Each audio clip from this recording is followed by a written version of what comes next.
Hello everyone, and welcome to After Alexander. Episode 46, Antiochus II, the Colourful.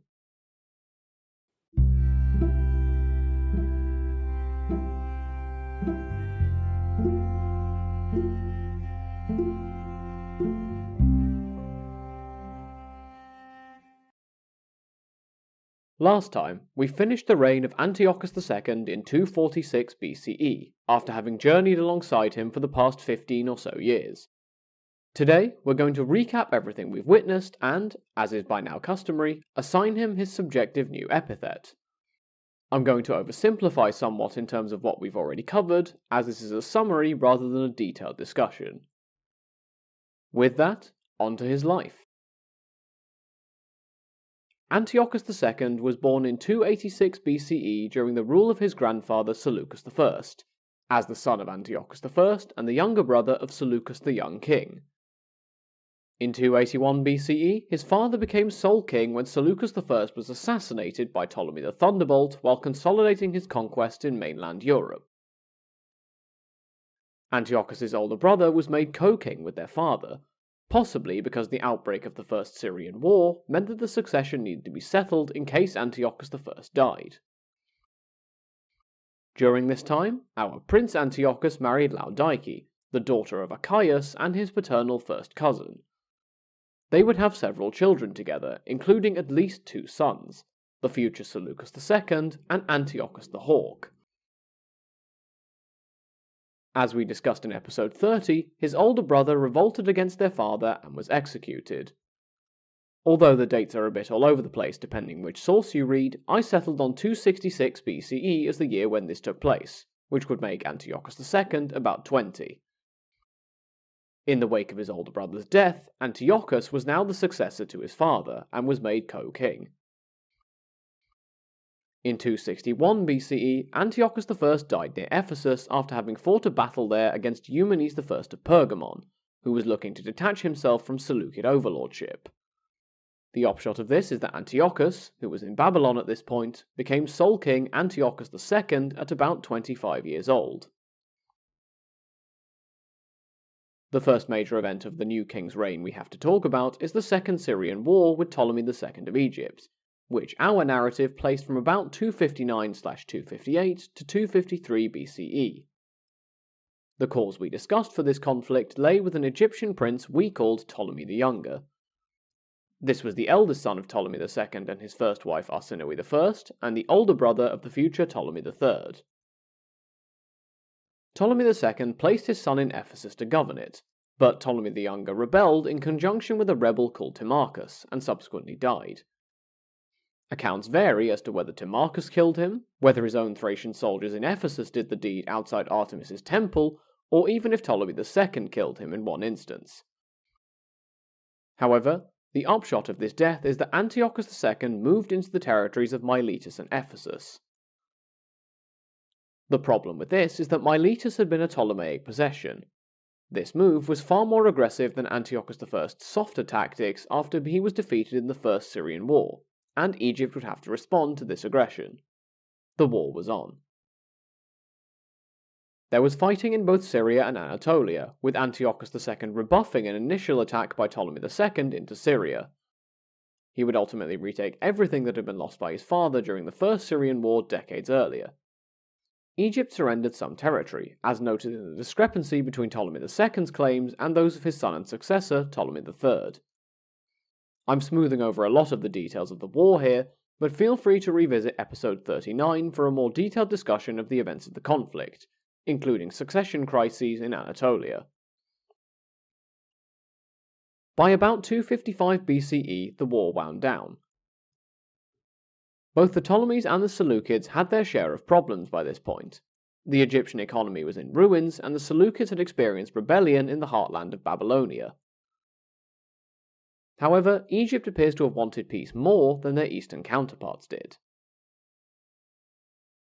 It's at this point we get to the next major event in Antiochus's reign. As part of the peace arrangement, Ptolemy II's daughter Berenike Syra, also known as Berenike Phernophorus, was married to Antiochus II. A prince born from this marriage would therefore be of Egyptian and Seleucid royal descent, a phenomenon which was not common in the Egyptian royal family, in stark contrast to the Seleucids marrying their daughters off to various kings, as we saw in episode 43. The fact that any son by Berenike would have had a claim on the Egyptian throne, however distant the possibility of his accession might have been, has been used to indicate that Antiochus II was the one leading the peace discussions. The lands in Hollow Syria, or the tax revenue from it, have been suggested as being Berenike's dowry, but this has been disputed. In terms of their marriage, Antiochus II and Berenike would later have a son, Antiochus. I know, very creative names at this point. As we covered in previous episodes, the place of this child in the succession is disputed. One glaring issue with this Egyptian alliance is that Antiochus was already married to his first cousin Laodike. Both Antiochus II and Laodike I had previously had cults dedicated to them by order of Antiochus II himself, as we saw in episode 37. Laodike I may have been repudiated by Antiochus II, although this too has been debated. Either way, at this point Laodike I vanished from the Seleucid court to Antioch and set herself up on the other side of the Taurus Mountains. With all the major players now in place, let's turn to the death of Antiochus II. In 246 BCE, Antiochus II rejected Berenike and moved back in with Laodike, who some sources say he genuinely loved, after the death of his new father-in-law Ptolemy II in January. While living with Laodike, he died at Ephesus in July 246 BCE. Sources differ as to whether he died naturally of illness or whether some foul play was involved, potentially at the hands of his first wife Laodike. Either way, Antiochus II is dead, after about 15 years in power and having lived to 60 years of age. The man who we first introduced all the way back in episode 21 and who's been the main focus of our tale since episode 34 is with us no longer. Antiochus II is dead, long live Seleucus II. But now, on to Antiochus's updated 21st century epithet based on my interpretation of his reign while researching and writing the podcast. I will admit that I struggled to decide, and bounced between several ideas throughout the process of researching, writing, and recording his episodes. As you can see from the episode title, I've gone with something that's perhaps a bit of a departure from our previous two rulers, who were given the monikers Seleucus the Gifted and Antiochus the Troubled. For Antiochus II, I went with Antiochus the Colourful. So why this particular epithet? Well, it's really to do with my own preconceptions about Antiochus II. A few years ago, I started doing some surface-level investigations into the Seleucid dynasty and the Hellenistic era. I'm not going to go into detail of what I read, but in essence, when it came to Antiochus II, the only thing I really knew about him was his war with Ptolemy and his assassination, quote-unquote. As such, I rather dismissed his reign as being defined by his death. However, over the course of doing the research for these episodes, I found myself surprised by him and how well he seemed to be doing in political terms. For example, I had no idea about his European excursions, which I've kind of glossed over here but see episode 40, nor about the exact details surrounding the Second Syrian War or his marriage to Berenike. Moreover, I never came across the murkiness, complexity, and differing accounts we see with many of the events in Antiochus II's life, including his death and how he died.